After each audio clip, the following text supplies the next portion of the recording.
Hello, friends. It's Phil, and today I'm going to talk about two of my favorite colors. Yes, my friends. God, I sound like a madman sometimes when I come up with these podcast themes. So, today I'm going to be talking about the color green, and then I shall spend a little sprinkling of time talking about the color blue. But I'm not going to talk about them in the context of art, let's say. I'm going to talk to you, I'm going to talk about them in the context of nature. And actually, how those two colours contribute to my day and how they contribute to the world, let's say.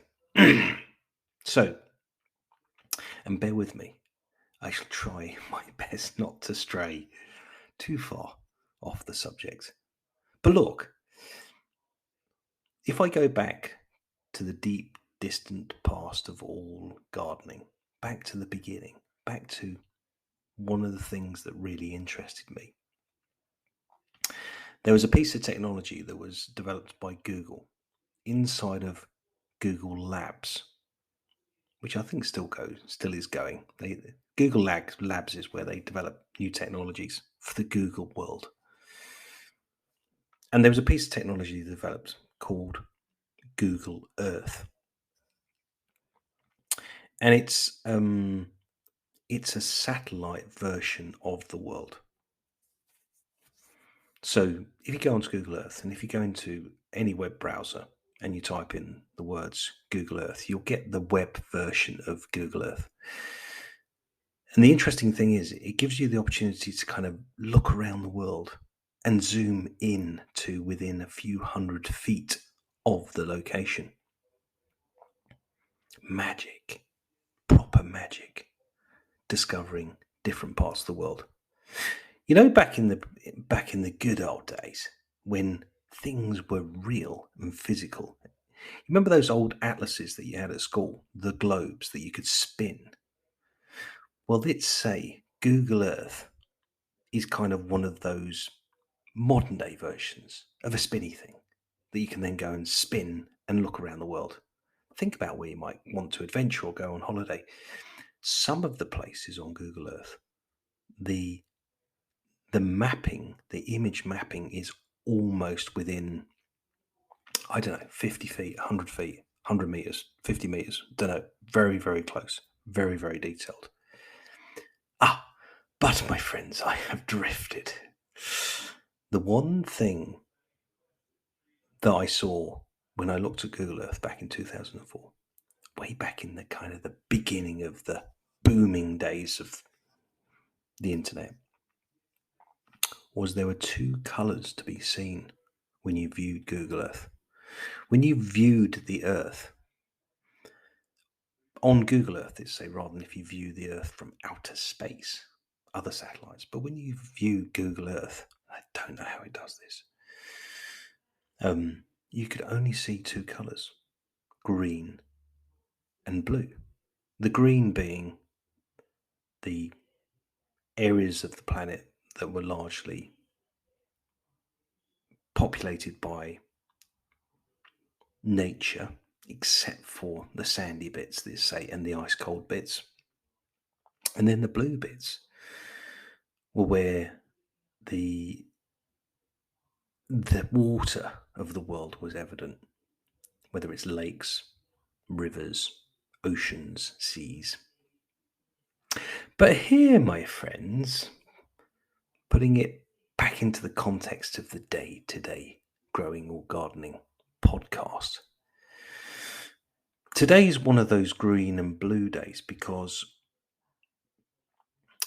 the grass is growing and it's looking consistently green in most places.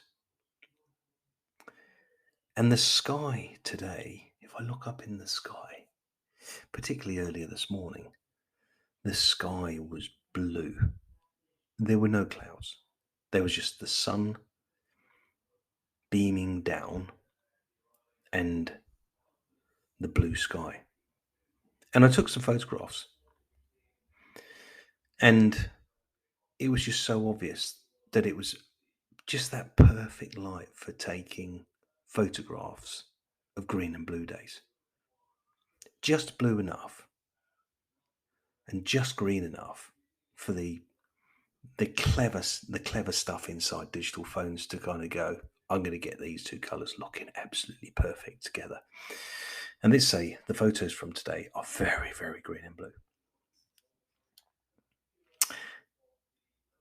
And here's the thing, here's the other thing, just to layer into the green and blue day kind of conversation, is days like today are not really hot days, but they're kind of early season, early spring, early edging into summer vibey kind of. And the temperature on the, let's say the thermometer on the sunny side of my house says about 17 degrees. But on the other side of the house, where it's a bit more exposed, it's saying about 16 degrees. And there is a little bit of a cool wind today, just keeping the temperatures down. But, my friends, the other thing that's really, really interesting about these two colours, green and blue, and let's just say today there is a marriage of perfect green and perfect blue, particularly in the client's garden that I'm working in, or was working in today. The grass was just that perfect colour green, and the sky was just that perfect colour blue.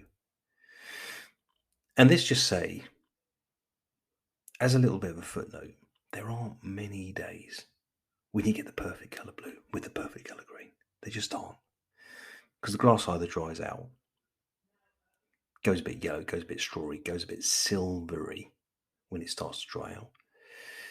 And then the sky, whether or not it's got pollution or some cloud or some whatever, you don't always get the perfect colour blue in the sky. So, my friends, if you haven't looked up at the sky recently and you haven't looked down on the ground and looked to the green, and you haven't noticed the relationship between the two, and it wouldn't surprise me if you haven't, today, my friends, is the day to go and look for the green and blue. And see how green your green is, and see how your blue is. And would you say you've got the perfect balance of green and blue? Because there are many days when there is a perfect balance of green and blue. Anyway, dear friends, that's today's podcast. Go and enjoy the green and blue, because it won't always be perfect, but today it is. Anyway, I'm going to go. I'll catch you very soon. Take care. Thanks for listening. And as always, doodle pips. Adios. Bye.